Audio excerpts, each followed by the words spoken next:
Hey guys, Jesse here again, and so today we're going to be talking a little different actually.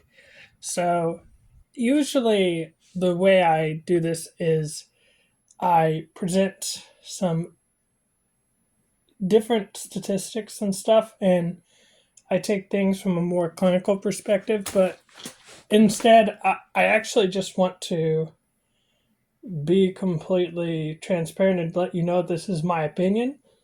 And this is not at all like telling you what to do or anything like that, right?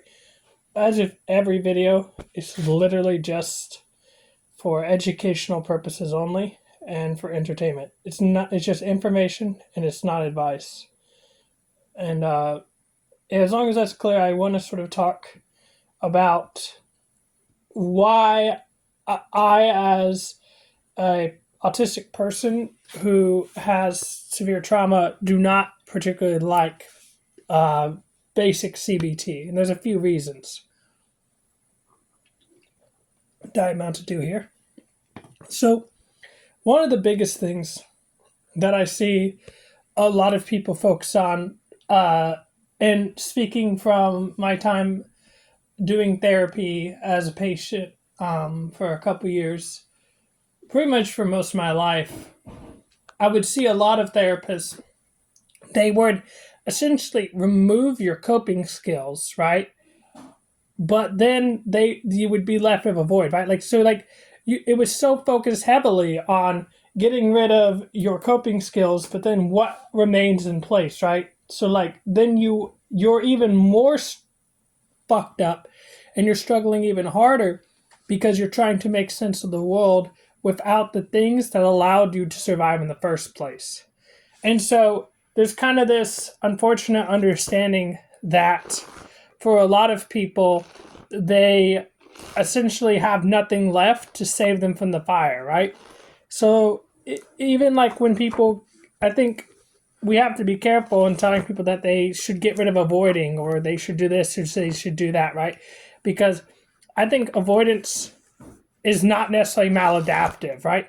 I hate even saying that people have maladaptive coping skills. I think there's a function, it serves a function, and that sometimes it's actually appropriate to avoid or to withdraw from situations. And we don't always need to logic our way through our emotions, right? And that's why I see so heavily within traditional CBT is that emotions are applied to where we tackle thoughts first and we don't really take a holistic whole body approach.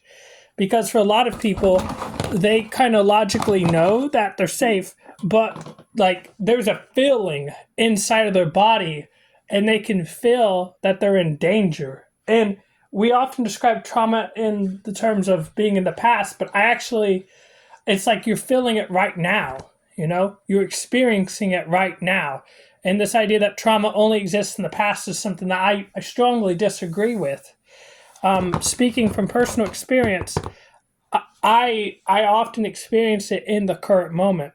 And I also don't like this idea that somebody who doesn't have trauma is comfortable telling me what to do. To be honest, if I did not have trauma, I would not want to ever give any information because reading about something and experiencing it are two different things. I think talk is cheap, right? So you can get a pretty decent understanding, but I don't think you'll ever fully understand something without lived experience. I think that plays a significant role in how you are able to make sense of the world. And understanding, for me personally, one of the hardest things I've ever had to do was try to change myself for this idea of what is the appropriate way to live my life. And it honestly just felt like a huge fucking waste of time because I had been doing it for literally years, almost a decade at that point, where I was just feeling tremendously stuck because I was trying to change the way I thought. And I almost had learned helplessness, at that point. And again, I'm not saying CBT doesn't work. It's helped me tremendously to understand the way my mind works and why is happening. But what I also think is important is to explore things like acceptance and commitment therapy, or inference based CBT is one of my favorite ones right now. Or like DBT is also very good.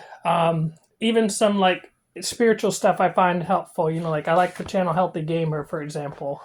I think he has a lot of good stuff. And I don't know if I can speak for other people, but for me, if something is helping me, then I'm not too anal about, what's the clinical evidence behind it, right? Like, I don't really care too much about, like, how accurate is this, is this a placebo effect or not? Like, I see this a lot with people with EMDR, where there's a decent amount of people, specifically clinicians, who are talking about how it's not very effective. There's not much evidence behind it. And yet there's plenty of people who say this does help them. And who am I to disagree with somebody's experience? And that's kind of like the thing as well that I find is very invalidating, is that we tend to infantilize and treat patients like they're idiots and they don't understand nearly as well as us, because we're the trained professionals, and we have the education, and that just is not very cool to me. I think you can learn a lot. And I try to have, like, something that was taught to me in jiu-jitsu that I really like is the idea of the white belt mindset, right? That, I can learn new things from anybody. And I always try to assume that when I'm talking to somebody, they have a story to share and that I can walk away understanding something. It doesn't even matter if I agree necessarily. For me, it just matters that, like, this is a person that's sharing something with me, and it helps me to understand the world better. And I often see, like, sometimes people will share their stories, and then the therapist will essentially correct them and tell them, well, think about this, think about this.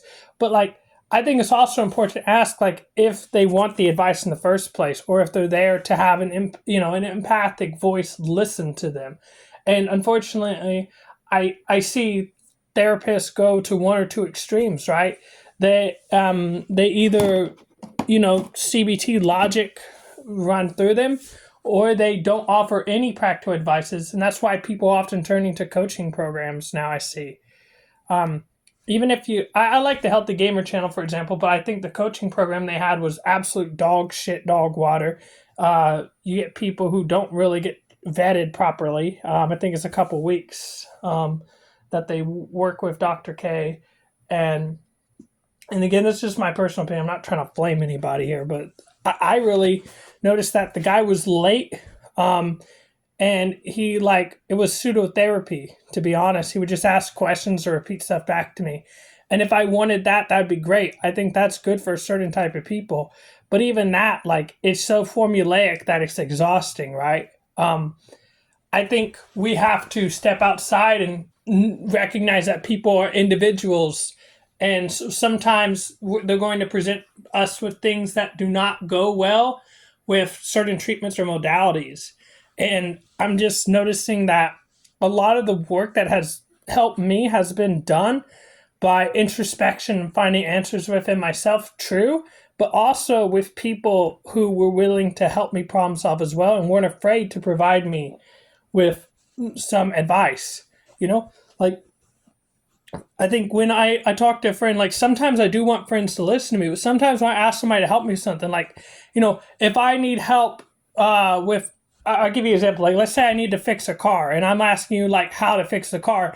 I don't want you to tell me, well, I can't really offer you advice, but, like, it sounds like you're frustrated that your car isn't working. I don't want that. I want you to actually help me with that. Like, that's why I'm asking for your assistance. I don't need you to reflect back how I'm feeling in that moment.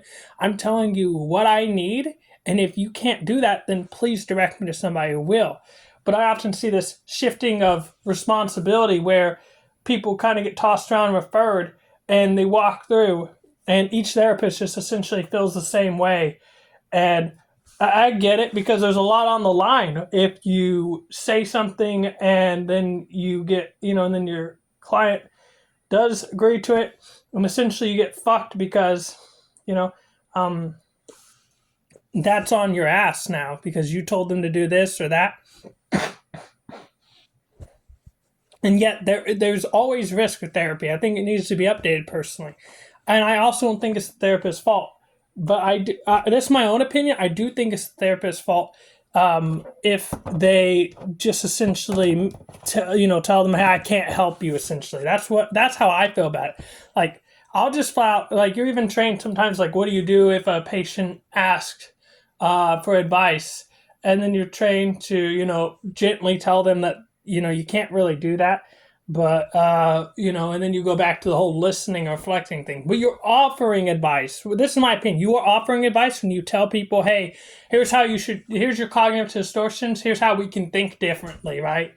You're essentially telling them, like, here's the correct way of thinking, or like, oh, avoiding that you shouldn't avoid, right? We'll sometimes say that, or like, here's why, like, here's how to take deep breaths, or here's progressive muscle relaxation. We do offer advice and tips and tricks, but yet we pretend we don't.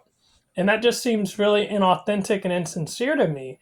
And so I just see this thing where we're going back and forth, and there's almost like this sense of disconnect because people are looking for help and they feel like they're not left with many options, including my own self. And so I really would just like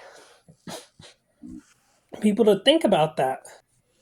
I think another thing that I'm not a big fan of when it comes to CBT is that there are people who express how invalidating it feels, right? Like this idea that if somebody shares their trauma with you, then, essentially you ask, and again, there are good CBT therapists. I'm just simply speaking right now from my perspective, and what I've seen is that, oh, what are some positive ways? What's the silver lining? Let's like do a gratitude chart, and stuff like that.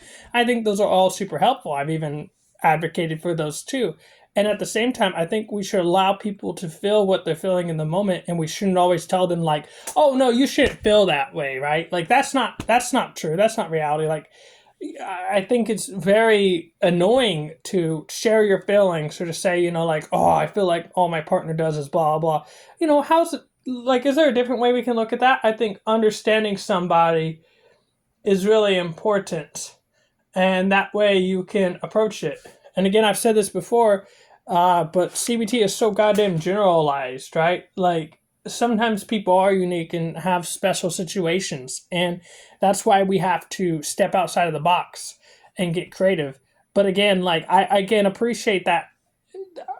I think being a therapist is one of the worst professions you can get into personally, just because of the amount of responsibility legally that you have, and that you are essentially trained heavily with the code of ethics to cover your ass and cover bases in all instances. Even like, you can't be friends with your patients and stuff. I won't speak on whether I agree with that or not. I'm just simply noting that that's one example. Like everybody notices, right? Everybody knows, or like, even as patients, like, can you share that you're suicidal? Can you share to what extent? It's almost like, how honest can I be with my therapist before they institutionalize me, right? There's not like a clear indicator. Every clinician, there's like general academic consensus in many fields, but with specifically suicide, there's a different level or threshold of sensitivity before they essentially forcibly have you institutionalized. And so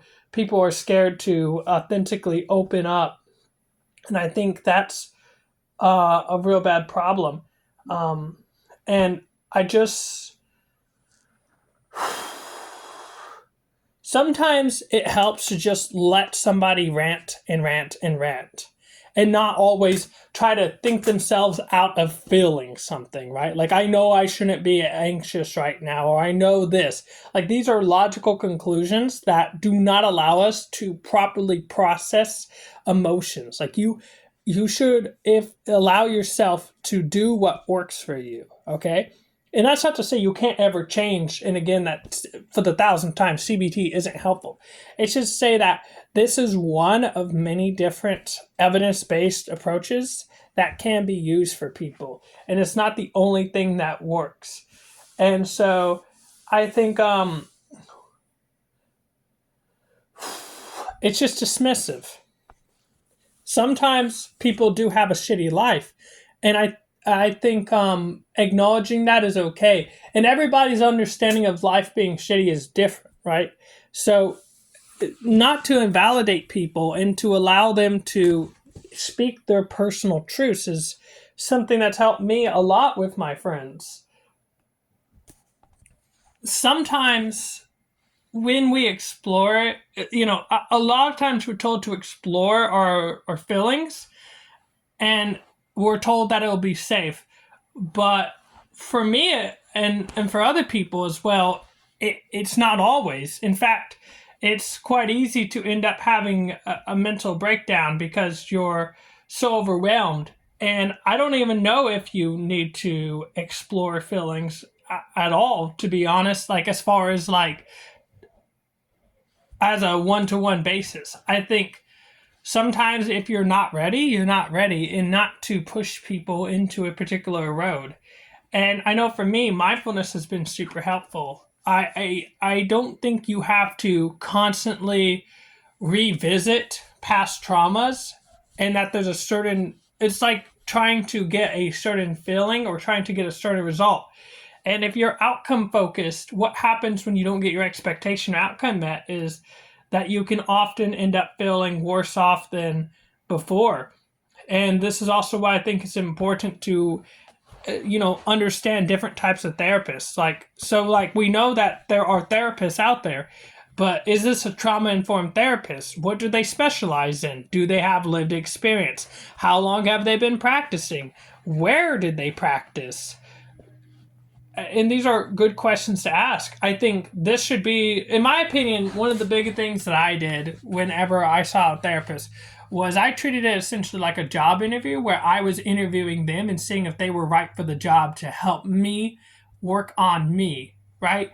And I also think that for me personally, I like when I can navigate and decide how therapy is going to look. Like if I want to talk about something, I think that's what I want to talk about. And I would like to be able to navigate and choose the topics. I don't want to feel like there's this weird power dynamic where essentially they are choosing what is good for me and what is bad for me. Does that make sense? Like,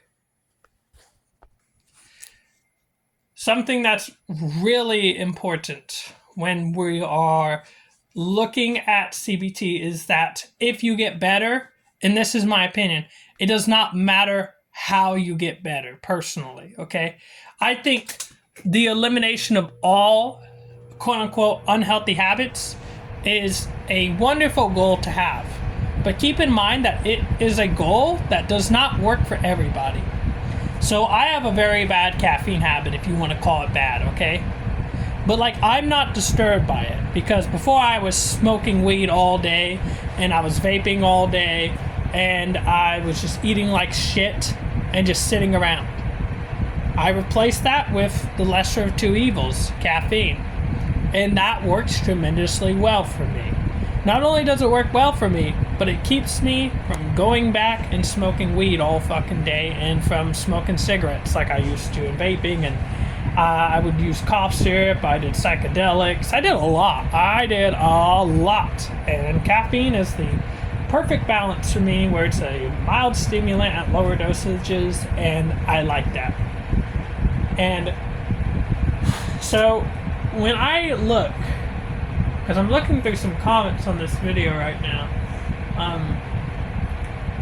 I think something that's really important is to not overgeneralize people's struggles, right? Because like, I get that the human brain is a mind that we have like shared experiences, but I often think that it's really harmful to tell somebody that they can't behave a certain way, right? Like, so if you are autistic and you have a meltdown, it's not throwing a fit, right? In fact, I have meltdowns that are very helpful for me and allow me to get out repressed feelings. Because sometimes I'm so overwhelmed that the idea of using logic just makes me feel worse off long term. And so sometimes I just want to scream or throw shit, and I do. And I've had people tell me that that's not appropriate, but that is my way of getting things out. Or I'll go hit the punching bag, or I'll run, or I'll do something. I'm not shamed for my emotions. I don't feel like that wasn't appropriate. And I've even heard people tell me, oh, you should go to therapy. But like, not like as a sincere, caring way. As like a, like, oh, look how much of a damaged mess you are. You need fixed, right? You need fixed. And unfortunately, you even see people who go and they say like, how do I fix my anxiety? Or how do I get rid of these cognitive distortions? Which I don't even know if I like that word. Or, how do I think my way out of problems to discover the version of myself that is the best, right? Without all this shit. And it's like, why can't we learn to love ourselves, all of ourselves, and not look at some parts as being bad? I think that's not very helpful. And I hear people a lot of times just describe it as essentially gaslighting, and it can feel like you're being criticized because of the way you're thinking. And I just sometimes would like if I wasn't fucking challenged on everything I said. And I know a lot of other people feel that way too.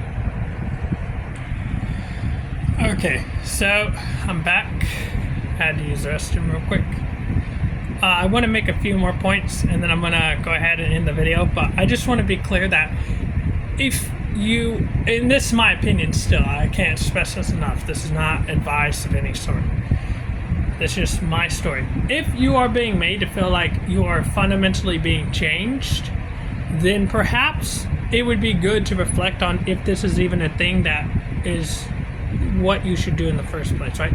Like, I think it, just because these are quote-unquote bad habits for other people does not mean that they're bad habits for you. I would much rather you withdraw for a little bit than to engage in activity and then try to logic your way through and white-knuckle yourself through something and then essentially end up so exhausted and burnt out that you can't do anything else in the day. I do not want that to happen. I think if you're autistic, you're going to have autistic traits.